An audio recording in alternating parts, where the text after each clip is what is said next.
Good evening, everybody. My name is Margaret, and this is Team 2. This is Shanti, and she's Sowmya.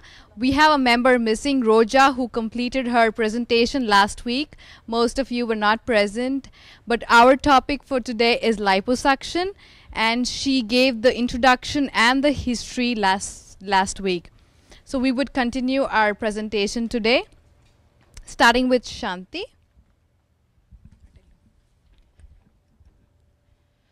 I'm going to explain procedure of liposuction. Excess skin and fatty tissues in different areas of the body leads to deformity in the shape of the body. So liposuction is a procedure that can help to sculpt the body by removing unwanted fat from specific areas, including the abdomen, hips, thighs, knees, upper arms, and neck. During the past decade, this liposuction was called as lipoplasty or suction lipectomy. Has benefited from several new refinements. Today, a number of new techniques, including ultrasound-assisted lipoplasty, the tumescent technique, and the superweight technique, are helping many plastic surgeons to provide selected patients with more precise results and quicker recovery times. Today, techniques are going to be explained by Margaret, and the candidates for liposuction would have normal weight with firm elastic skin who have pockets of excess fat in certain areas. The patient should be physically healthy and psychologically stable and realistic in their expectations.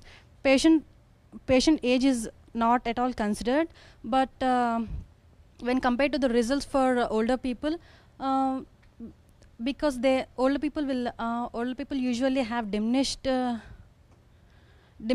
elastic skin, so their results are not same as younger patients. Liposuction carries greater risk for individuals with medical problems such as diabetes, significant heart or lung diseases, poor blood circulation, or those who have recently had surgery near the area to be contoured. And the type of anesthesia used for liposuction. There are three types of anesthesia used for liposuction.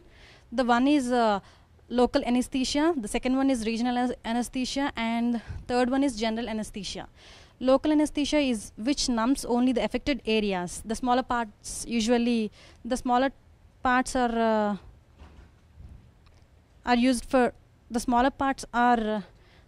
are injected for this type of anesthesia, and the regional anesthesia is used for extensive procedures. This is normally the anesthesia used for regional parts are epidural block, which is commonly used for childbirth, and the last is general anesthesia. This is used for larger volume of fat is being removed. And the surgery procedure. The surgery depends on the size of the area to be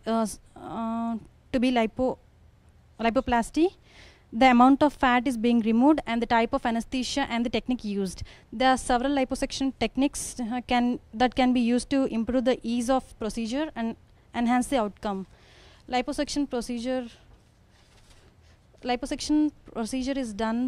Surgery is done through tiny incision. A narrow tube or a cannula is inserted and used to vacuum the fat layer that lies deep beneath the skin.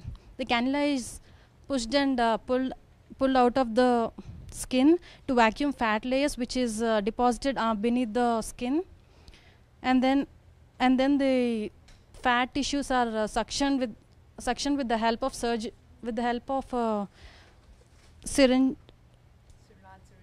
large syringes and vacuum pumps. Fluid is lost along with fat, and it's crucial that this fluid be replaced during the procedure to prevent the shock. And the next part is continued by Margaret. Thank you.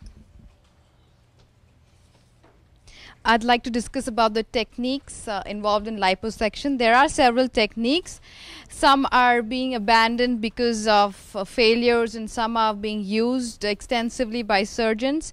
The first technique is the tumescent liposuction, which tumescent means swollen or firm.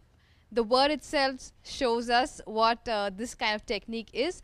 In here, the affected area is injected with anesthesia. It's locally anesthetized, and when the area is swollen and firm, this fat, the excess fat, is removed using, you know,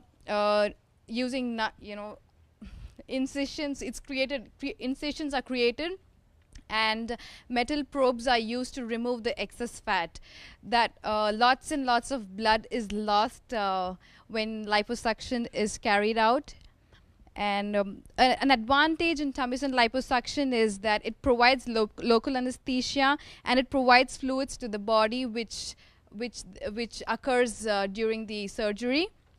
The next technique is dry or wet technique, which this technique has been abandoned by surgeons because there is excessive blood loss, and there is also a high death rate when surgeons had opted for dry or wet techniques. Dry technique is one wherein anesthesia is not used, and because of this there is excessive loss of blood, and it results in the death of the patient.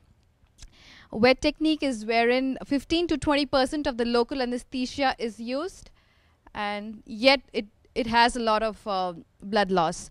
The next technique would be super wet technique, wherein it requires the injection of a volume of dilute local anesthesia, and this is greater than the tummy-sink technique but has a significant loss of the wet technique. Ultrasonic assisted liposuction, which is the next liposuction, has two sub-lipos in it. One is the internal ultrasonic and the external ultrasonic. Internal ultrasonic assisted liposuction is where a long metal probe, which may be solid or hollow, is inserted into fat through a large incision. It sounds scary, but yeah. External liposuction is wherein external liposuction causes burns because there is a metal paddle applied to the skin and directs ultrasonic energy into the fat. This causes burns to the skin, and it takes a lot of time to cure the burns.